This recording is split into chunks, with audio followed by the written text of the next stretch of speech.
It was like a giant piece of space debris crashed into the moon. Not Earth, but into like the movie, but it still. It sounds like something out of a movie. But joining us now to talk more about this is Abhishek Tripathi, the Director of Mission Operations at UC Berkeley Space Sciences Lab. Mr. Tripathi, thank you for joining us once again. Last we chatted with you was last summer, when we had Jeff Bezos go up in his space rocket for the first time. Wait, are you up there now? It looks like Are you on the moon? No. I can only wish. So we had this giant piece of space junk crash into the moon. A, do we know what it is? And B, what happened? Because it crashed in this morning, right?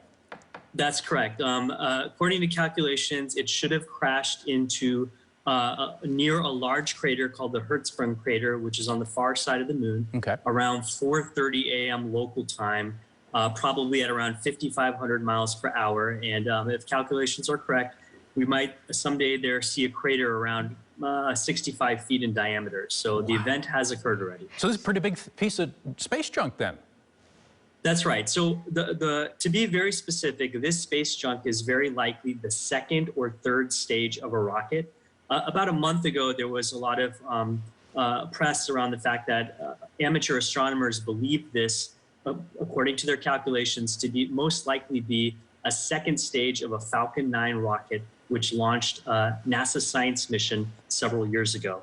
Well, after those initial calculations came out, other astronomers jumped in and said, well, we cross-checked your numbers, and now we're thinking it's probably more likely to be the third stage of a Chinese rocket called the Long March, which launched a probe to the moon just a couple of years ago. So now the general consensus is this is most likely the remnants of the third stage of a Chinese rocket.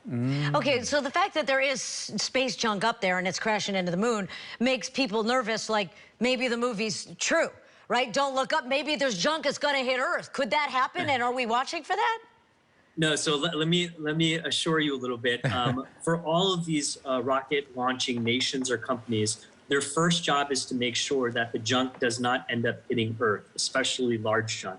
Now, in recent years, especially with the Chinese program, that hasn't necessarily been true. But for most nations and companies, that is their primary responsibility.